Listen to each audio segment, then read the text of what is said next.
From Hollywood, it's time now for... Johnny Dollar. Pat McCracken, Johnny, Universal Adjustment Bureau. Oh, hi, Pat. Hey, I thought you were on vacation. I was. I got called back right in the middle of it on account of Ned Grant. You know him? Grant, the Broadway columnist? That's the one. Well, what's he got to do with your vacation? He's heavily insured by one of the companies we represent, and right now he's taking his vacation. Well? Well, Ned has made a lot of enemies in his time. I know. I read his column. And it looks like one of those enemies is trying to make Ned's vacation permanent. Savvy? I'll be right over, Pat.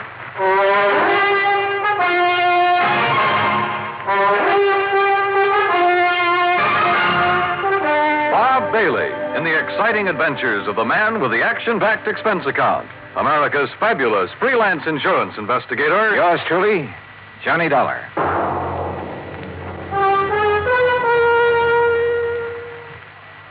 And now, Act One of yours truly, Johnny Dollar.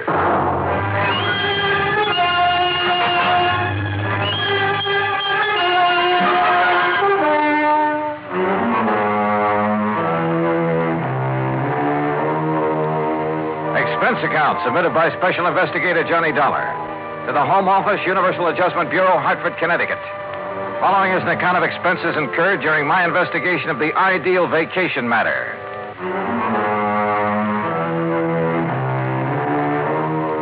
Expense account item one, $1.20 for a taxi from my apartment to the office of Universal Adjustment Bureau, where Pat McCracken was waiting for me, his face covered with sunburn and worry. Just when I was beginning to relax and enjoy my vacation. Sit down, Johnny. Thanks. Now, what's the deal about this Ned Grant? When you say you read his column, you know he prints some pretty blunt stuff sometimes. Yeah. I've often wondered how he gets away with it. A couple of years ago, he dug up some evidence on a bad boy named Willie Bemis. Bemis, yeah. The stuff he printed helped get Bemis convicted, didn't it? Yeah, but he swore he'd get even with Ned. Oh, well, a fella in Ned Grant's position hears that kind of threat all the time. Besides, with Bemis in jail, what's the problem? None at all, Johnny, if he were in jail. He broke out last night.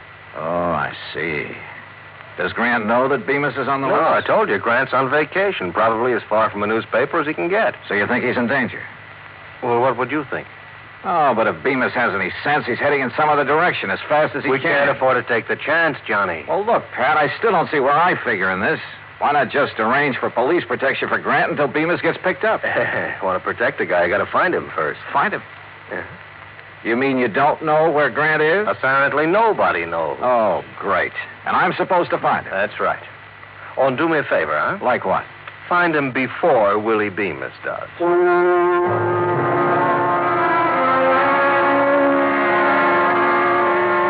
Well, I knew enough about Bemis to realize he wouldn't hesitate to gun down anybody who got in his way, including me. So I headed for New York. That's item two, $23.40. I located the apartment house where Ned Grant lived and had a talk with the manager in his office at the rear of the first floor. I'm sorry, Mr. Dollar, but I really don't have the slightest idea where Mr. Grant went on his vacation. Well, didn't he leave a forwarding address? No, he just told me to hold all his mail for him here until he got back. And he didn't say anything at all that would give you a clue as to where he might have gone? None at all. Oh, great. I don't know if you know Mr. Grant very Not well, personally. but, well, he's unpredictable, let's put it that way. Of course, the kind of life he leads would make a character out of anyone, I guess. You mean batting out that column every day, huh? Yes, and his phone ringing every 10 minutes and strange people traipsing up to see him at all hours. Really, I can understand his not telling anyone where he went on his vacation. He just wanted to get away from it all. He kept saying that this time he was going to have an ideal vacation. Ideal vacation. That could mean anything from a trip to the moon to, well, Lord knows what. Tell me this. Did he take much luggage? Oh, I don't even know, but he hadn't been gone 10 minutes before my phone started ringing with calls for it. Your phone? Oh, yes, Mr. Grant had his disconnected before he left. Tell me, Mr. Dollar, what's so urgent about finding Mr. Grant? There's an escaped convict named Willie Bemis who has it in for him. Oh? He could be looking for Grant. If so, I have to find Grant first. I see. Well, I wish I had more information for you. Oh, I tell you, you might try Miss Anthony. Huh? Possibly she could help you. Well, who's Miss Anthony? Doris Anthony. A close friend of Mr. Grant. Oh? You know where I can find her, where she lives? Well, as I understand it, she has a small apartment somewhere on East 73rd Street. Good, I'll find it. Thanks, Mr. Crothers. I walked outside and hailed a taxi. But then, just as I was about to step into it, I froze. Because I caught a glimpse of somebody walking quickly into the service entrance at the side. And there was just enough light to tell me it was none other than Willie Bemis. I headed back in fast and straight to the door of Crother's little office. The door of it was locked. Crothers, open up. Crothers. Okay, then I'll open it.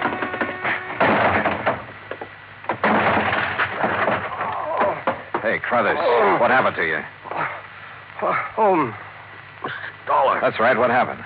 This man, right after you left, he came barging in. That was Willie Bemis. What did you tell him, Crothers? Only what I told you.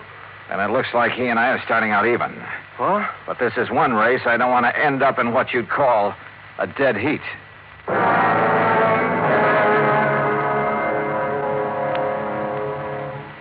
Act two of yours truly, Johnny Dollar, in a moment.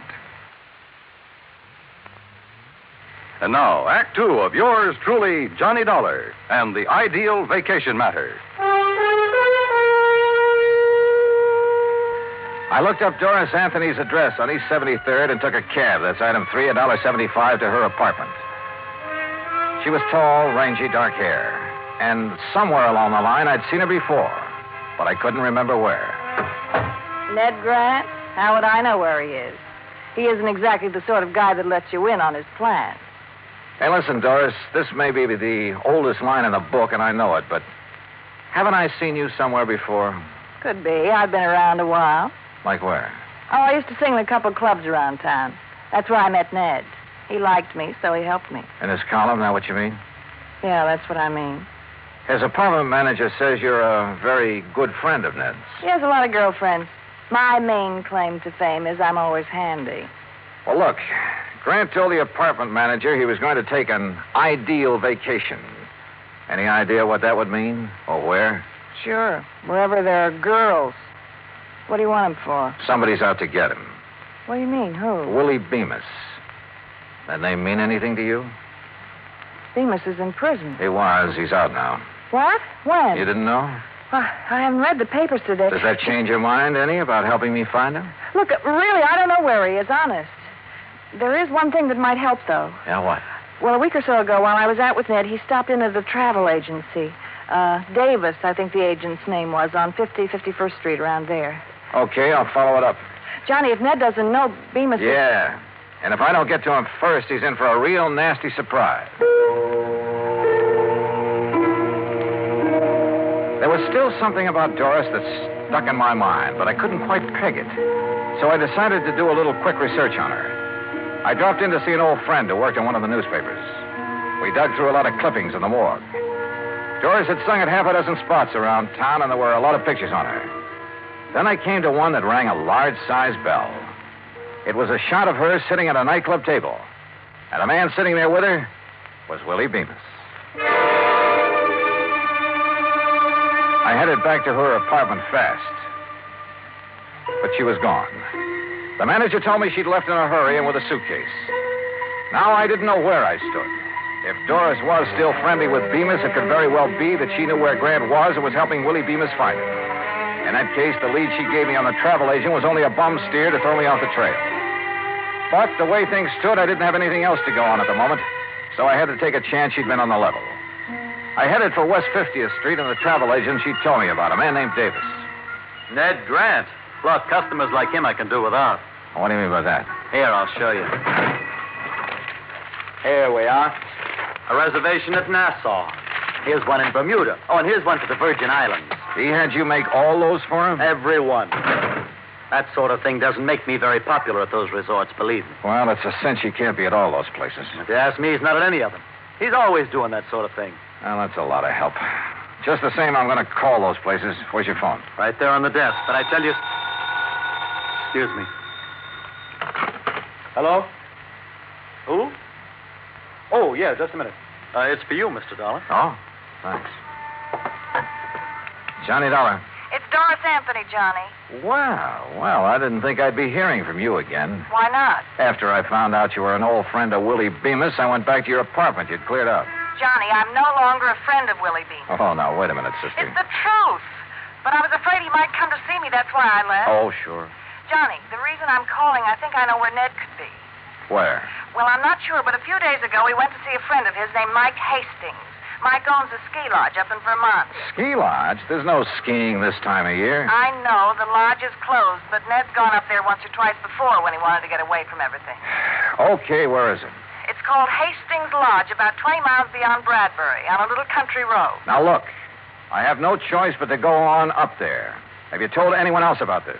No, of course not. Okay, Doris. Don't. Expense account item 4, $38.50. Transportation by plane and rented car to Hastings Ski Lodge. As I jounced over the bumpy road up in the Vermont woods, I couldn't help thinking this might be strictly a wild goose chase. But at the moment, I couldn't afford to pass up any lead. It was after dark when I finally drove up to the lodge. It sprawled on the side of a hill way out in the middle of nowhere. There were no lights on, no sign of life about the place at all.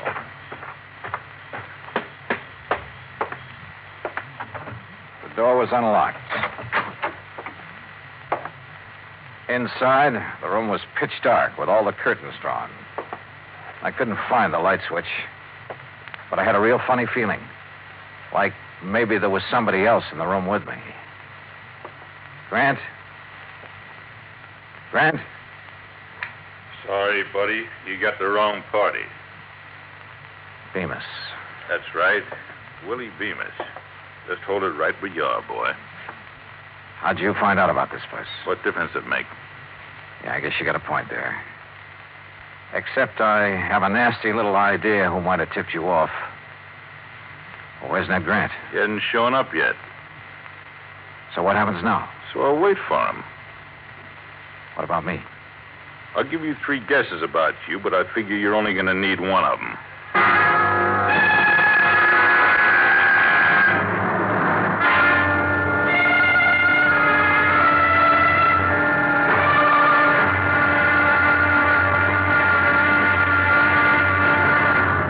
Act 3 of yours truly, Johnny Dollar, in a moment. And now, Act 3 of yours truly, Johnny Dollar, and the ideal vacation matter.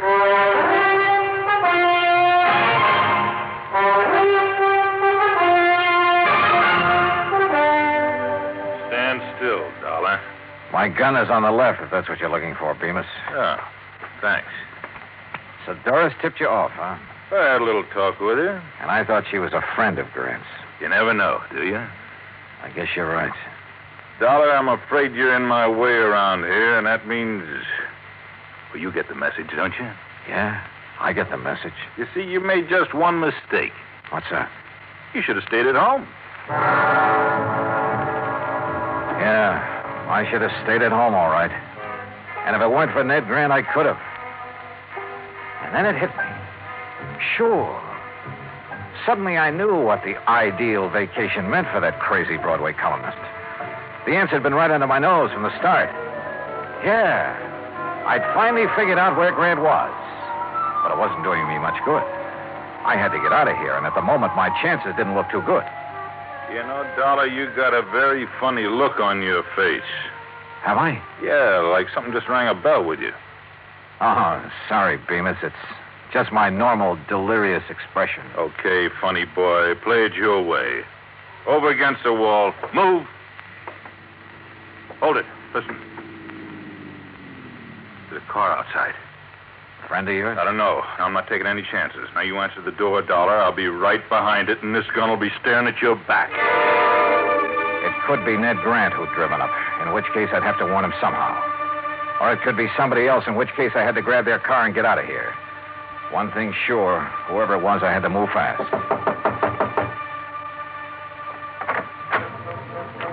Johnny? I pulled the door open wide, then threw my weight against it. It slammed into Bemis and flattened him against the wall. He was off balance, so I couldn't.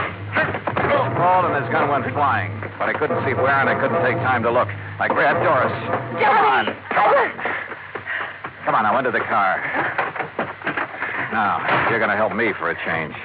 That was Bemis. Don't tell me you're surprised. You're the one who tipped him off about the ski lodge. But, Johnny, I had no choice. He pushed me around. Yeah, sure. Johnny, where are we going? New York. You think Ned's there? Doris, I think he's been there right from the start.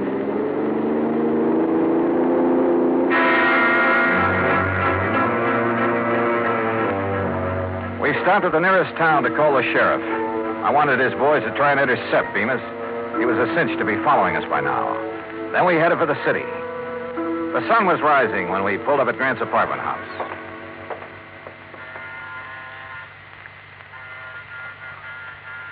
The manager didn't answer. Maybe he's still asleep. Looks like I have to take another chance on you, Doris. I tell you, I'm on the level, Johnny. I sure hope so. I got to get up to Grant's apartment fast. Now, there's a payphone over there in the lobby. Call the police and then meet me upstairs. Go on. Okay, Johnny. I went upstairs and pounded on Grant's door, but no answer. I went to the end of the hall and out onto the fire escape. Yeah, there was a ledge. Carefully, I worked my way along it to a window. It was Grant's bedroom, all right. And there he was, sound asleep, with an empty bottle on the bed table. So my hunch had been right. Sure, it was the ideal vacation for a guy who was pestered by everybody in town. Tell everyone you're leaving the city, then disconnect your phone and hole up in your apartment for some real peace and quiet. I went to the front door. Doris? Yes, Johnny, let me in. Okay, just a sec. Well, Doris, I was... Well. Well. If it ain't Johnny Dollar. Hello, Bemis. Now, ain't this nice? So you did it again, Doris. Honest, Johnny, I couldn't help it. He has a gun. He made me. Yeah, sure. Pretty smart, huh, Dollar? Finding Ned Grant for me? You know, I don't think I'd ever thought of looking for him here. But you did, so you're a smart boy. Okay, now look, Bemis. Don't interrupt me while I'm talking. Like I was saying, I'm much obliged to you for helping me find Grant. Now that I got him, okay. So I don't need you around anymore. No, don't! Slowly and with a smirk on his face, Bemis raised his gun until it pointed straight at my head. It flew out of his hand. The shot had come from outside, down the hall. Suddenly, the corridor was swarming with police. Bemis dove for his gun. Well, you don't get me. Instead, he collected the butt of one over his left ear. Thank goodness they got here. So you did call the police after all? You bet I did. Now, do you believe I'm on the level? Yeah, Doris, I guess I do. And you took a mighty good way to prove it. What's going on here? Ned. So you finally woke up, or sobered up. Hey, that's Willie Bemis they're carting away. It sure is. Well, what's he doing here? What's going on, huh? Hey, look, Bright Eyes, you better go on back to bed. But I don't understand. Just write the whole deal off as a bad dream, huh?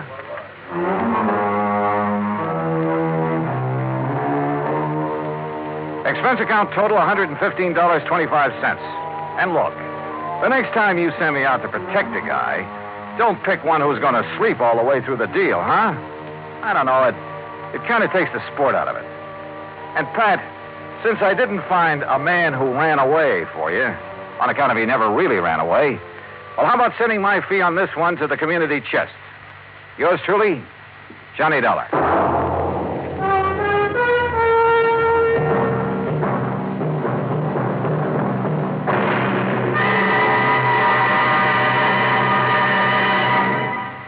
Our star will return in just a moment. And now, here is our star to tell you about next week's story. Next week, an old racket comes to light and nearly cost me my life. Join us, won't you? Yours truly, Johnny Dollar.